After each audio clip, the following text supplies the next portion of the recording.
If you've heard anything about methylene blue, you've probably heard about its ability to improve cognition and boost energy.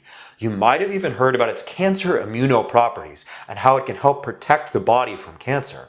However, on a recent episode of the Trensparent Podcast, medical doctor Dr. Todd Lee describes methylene blue as a carcinogen and claims that it directly causes cancer. What's going on here? What's he talking about? Let's dive in. This video is for educational entertainment purposes only. Let me play the clip for you now, and after it's done, I'm going to unpack all of his claims. What about methylene blue? Have you tried that? No, because Ella, scientific snitch, says that it's a DNA chelating agent. So it's going to cause massive DNA damage and rampantly increase the risk of cancer. Methylene blue isn't a direct carcinogen. It will create cancer. Ella did the research. I didn't do it myself, but it's used in labs to chelate the DNA. Specifically, it's also goes around mitochondria.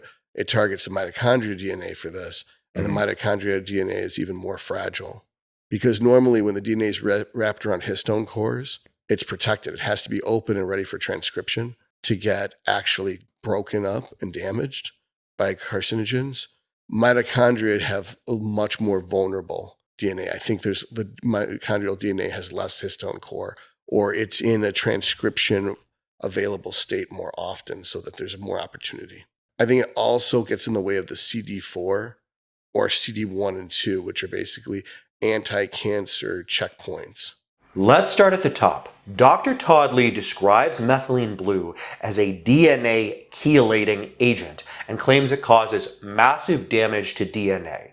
What does this mean? Let's define some terms here. Chelation is a very specific form of chemical binding where a molecule, called a chelator, forms multiple bonds with a single metal ion. Think of it like a claw grabbing onto metal. A classic example of a chelator is EDTA. EDTA has 6 grabbing points that allow it to tightly latch onto metals like calcium. It's used medically to treat heavy metal poisoning. And to take another example, hemoglobin chelates iron to transport oxygen throughout the body. But here's the key point here. Chelation has nothing to do with DNA binding. It has nothing to do with methylene blue. Methylene blue isn't a chelator, it's called an intercalator because it slides between the binding pairs of DNA, and that's actually why it's used in labs. So this claim on its surface is confused and completely incorrect. Now, does methylene blue damage DNA? That's the more important claim here. And the answer is yes, but that's only under specific circumstances. When photoactivated, exposed to light, methylene blue produces high-energy species like singlet oxygen and other reactive oxygen species. Those can damage DNA, proteins, and lipids. This property is actually used on purpose in medicine, in photodynamic therapy against tumors, and even for inactivating viruses in plasma.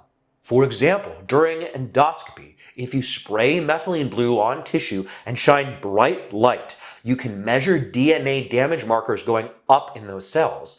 But that's not evidence that methylene blue by itself causes massive DNA damage. Without light activation, it behaves very differently. So then, more precisely, is methylene blue a carcinogen? The simple answer is no. The International Agency for Research on Cancer classifies methylene blue as Group 3, quote, not classifiable as to its carcinogenicity in humans. That's the label that this agency uses when there's insufficient evidence to determine if a substance is carcinogenic. So what does the data actually show? Well, for starters, there are no human studies on how methylene blue may or may not cause cancer in humans. They simply don't exist. It's not been studied in that capacity. However, there are some rodent studies.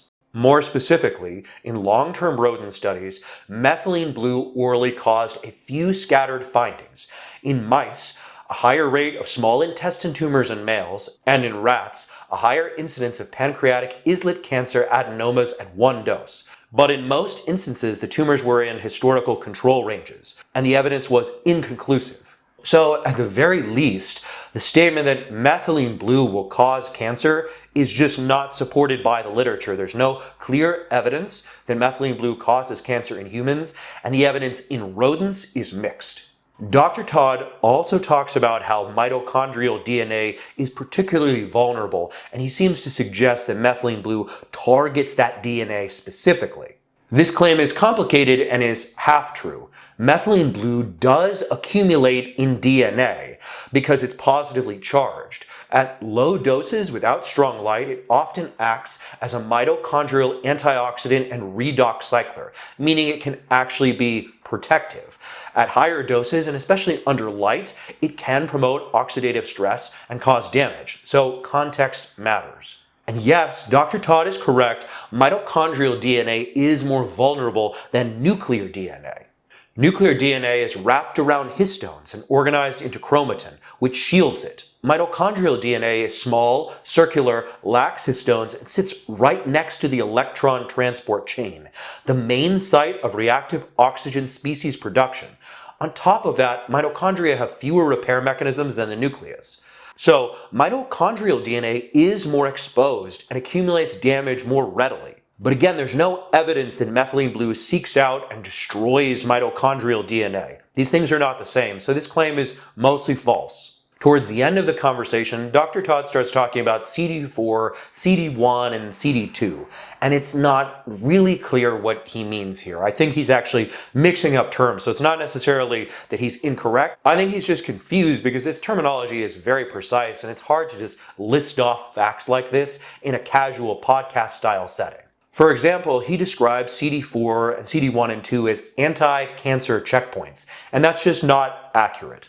CD4 is a receptor on helper T cells. It helps to coordinate an immune response, but it's not a checkpoint. CD1 is also not an anti-cancer checkpoint. CD1 is a family of molecules that present lipid antigens to T cells. They can influence immunity, but they aren't typically referred to as checkpoints. CD2 is a co-stimulatory molecule on T cells and natural killer cells, involved in adhesion and activation, and again, not a checkpoint. I think what Todd is actually referring to here is PD1 and PD2, because these are usually referred to as cancer checkpoints. But here's the twist, methylene blue has been shown in mice to block PD1's interaction with SHP2, which enhances T cell activity and shrinks tumors. Thus, it doesn't seem to be the case that methylene blue gets in the way of anti-cancer checkpoints. In fact, in rodent models, as I've described here, it may actually help with immune surveillance. Again, this claim is confused and wrong.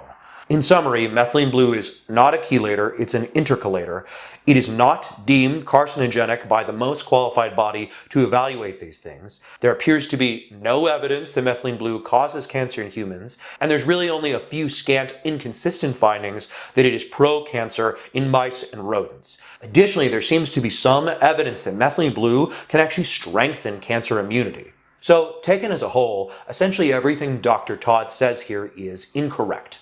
I want to be clear here, I didn't make this video to criticize Dr. Todd. I think it's important to recognize the context in which he was presenting this information. He is on a podcast. Someone asked him, the host asked him, a random question about a random medical compound, and Dr. Todd relayed whatever information he had on hand. That is a difficult task for anyone.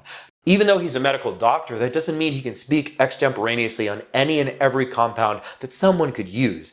That is an impossibly high bar to meet. And in this particular instance, Dr. Todd was actually relaying information he learned from another source, from a content creator that goes by the name Scientific Snitch. So it's possible here that Dr. Todd misunderstood what Scientific Snitch told him, or simply misremembered it, or is just mispresenting it here. It's hard to speak on these topics. I had to prepare notes, I had to do research, I've got citations in this video. This isn't something most people can just riff on. So we shouldn't be overly critical of Dr. Todd and his inability to articulate these facts correctly here.